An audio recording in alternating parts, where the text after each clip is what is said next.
Apakah Anda pernah berpikir bahwa kemalasan bisa menjadi kunci sukses?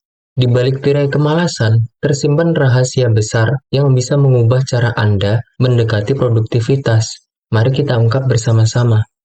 Jika kemalasan sudah tertanam dalam gen kita, mengapa tidak menerimanya? Kita bermalas-malasan jika ada sesuatu yang seharusnya kita lakukan, namun enggan melakukannya karena banyaknya usaha yang harus dilakukan. Kita mungkin melakukannya dengan buruk, memilih tugas yang tidak terlalu berat atau membosankan, atau bahkan hanya berdiam diri. Dengan kata lain, kita menjadi malas ketika dorongan untuk menghemat waktu dan tenaga lebih kuat daripada dorongan untuk melakukan hal yang benar atau yang diharapkan. Dengan asumsi, tentu saja kita mengetahuinya apa yang seharusnya dilakukan.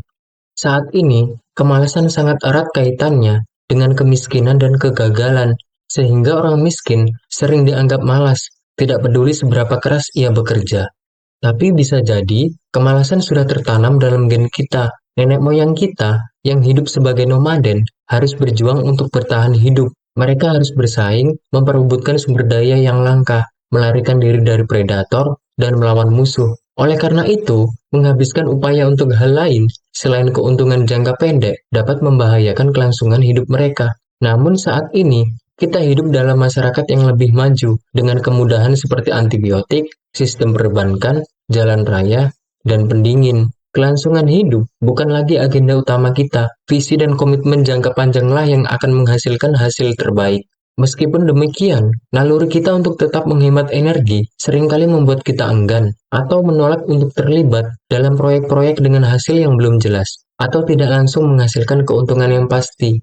Meski begitu, hanya sedikit orang yang memilih untuk tidak melakukan apa-apa. Banyak orang yang disebut malas sebenarnya belum menemukan minat atau kemampuan untuk melakukan sesuatu. Lebih buruknya lagi, pekerjaan mereka mungkin begitu rumit dan khusus, sehingga sulit bagi mereka untuk melihat hasil akhir dari pekerjaan mereka, atau bagaimana pekerjaan mereka berkontribusi pada kehidupan orang lain.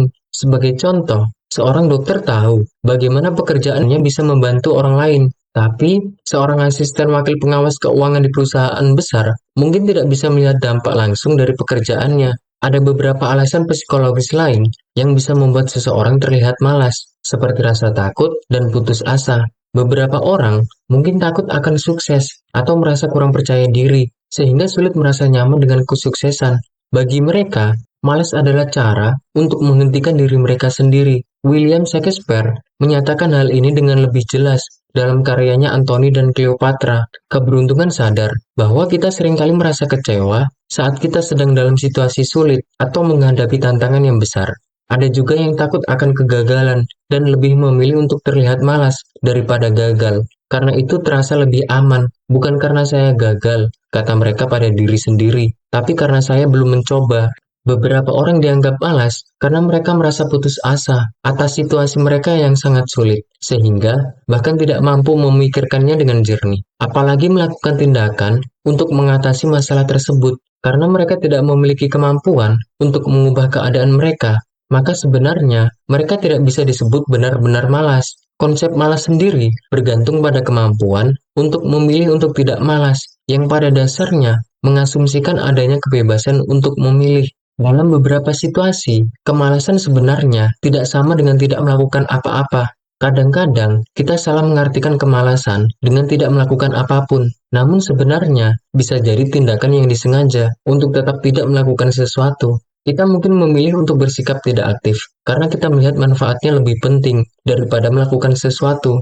Sebagai contoh, Lord Melbourne, Perdana Menteri favorit Ratu Victoria, ia memuji manfaat dari tidak melakukan apa-apa. Dan Jack Welch, mantan ketua dan CEO General Electric, ia menghabiskan waktu setiap hari hanya untuk melihat keluar jendela. Bahkan August Kekul, seorang ahli kimia Jerman, yang mana pada tahun 1865, ia mengaku telah menemukan struktur cincin molekul benzena saat ia membiarkan pikirannya melayang di saat ia beristirahat. Orang-orang yang mengikuti pendekatan bermalas-malasan ini menggunakan waktu luang mereka untuk mengamati kehidupan, mendapatkan inspirasi, mempertahankan perspektif, menghindari kesalahan, dan menjaga kesehatan mereka. Kemalasan mungkin terlihat sebagai tidak melakukan apa-apa, tetapi sebenarnya bisa menjadi cara yang pintar untuk bekerja.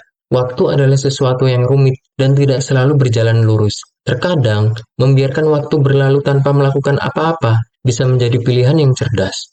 Kemalasan seringkali dipandang secara romantis, seperti yang ditunjukkan oleh ungkapan Italia, dolce far niente, kenikmatan untuk tidak melakukan apapun. Kadang-kadang, kita mengatakan pada diri sendiri bahwa kita bekerja keras karena kita ingin beristirahat, tetapi kenyataannya, bahkan istirahat sebentar saja, bisa terasa sulit bagi kita. Penelitian menunjukkan bahwa kita cenderung mencari alasan untuk tetap sibuk dan merasa lebih bahagia dengan itu. Meskipun sebenarnya kesibukan itu membuat kita terbebani. Misalnya, saat menghadapi kemacetan lalu lintas, kita lebih suka memilih jalan memutar, meskipun jalur alternatifnya mungkin lebih lama, hanya untuk menghindari duduk di tengah kemacetan. Ada pertentangan di sini. Kita sering cenderung untuk ingin bermalas-malasan dan bermimpi tentang bermalas-malasan. Pada saat yang sama, kita selalu merasa perlu melakukan sesuatu, selalu ada distraksi. Bagaimana cara kita menyelesaikan masalah ini? Mungkin yang sebenarnya kita butuhkan adalah pekerjaan yang sesuai dan keseimbangan yang tepat. Dalam dunia ideal, kita akan melakukan pekerjaan sesuai keinginan kita sendiri, bukan hanya melakukan apa yang orang lain minta. Kita bekerja bukan karena terpaksa, tapi karena kita ingin melakukannya. Bukan karena uang atau status, tetapi untuk perdamaian, keadilan, dan cinta, meskipun itu terdengar klise. Namun terkadang, kita cenderung terlalu mudah untuk menganggap remeh kemalasan. Meskipun masyarakat mendorong kita untuk menjadi produktif, seringkali kita tidak diberi pelatihan atau kesempatan untuk beristirahat. Beristirahat secara strategis adalah keterampilan yang sulit, terutama karena kita seringkali merasa cemas ketika tidak terlibat dalam rutinitas yang sibuk terus-menerus. Ada perbedaan yang tipis antara beristirahat dan kebosanan. Pada abad ke-19, Arthur Schopenhauer berpendapat bahwa jika kehidupan memiliki makna atau kepuasan yang nyata, maka tidak akan ada yang disebut kebosanan. Oleh karena itu, kebosanan adalah tanda dari kehidupan yang tidak bermakna, yang membuka pintu bagi perasaan tidak nyaman, yang seringkali kita hindari dengan sibuk atau dengan menyibukkan diri dengan pikiran dan perasaan yang bertentangan, atau bahkan dengan menutup perasaan sepenuhnya. Dalam esai The Critic as Artist pada tahun 1891, Oscar Wilde menyatakan bahwa tidak melakukan apapun adalah hal tersulit di dunia, tersulit dan membutuhkan kecerdasan. Dunia akan menjadi tempat yang lebih baik jika kita semua dapat menghabiskan 1 tahun hanya memandangi keluar jendela. Sebagai kesimpulan, ingatlah bahwa mengubah kemalasan menjadi kekuatan membutuhkan upaya yang cerdas. Dengan pendekatan yang tepat, Anda dapat memanfaatkan momen kemalasan untuk mencapai tujuan dan meraih kesuksesan.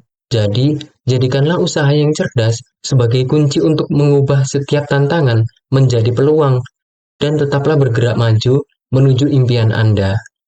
Jika Anda merasa video ini bermanfaat, jangan lupa untuk like, share, dan subscribe channel kami. Dukungan Anda sangat berarti, dan itulah yang membuat video ini terus berjalan. Terima kasih telah menonton, dan saya tidak sabar untuk melihat Anda di video saya berikutnya. Sampai saat itu, teruslah jelajahi, teruslah belajar, dan terus kembangkan kekayaan Anda.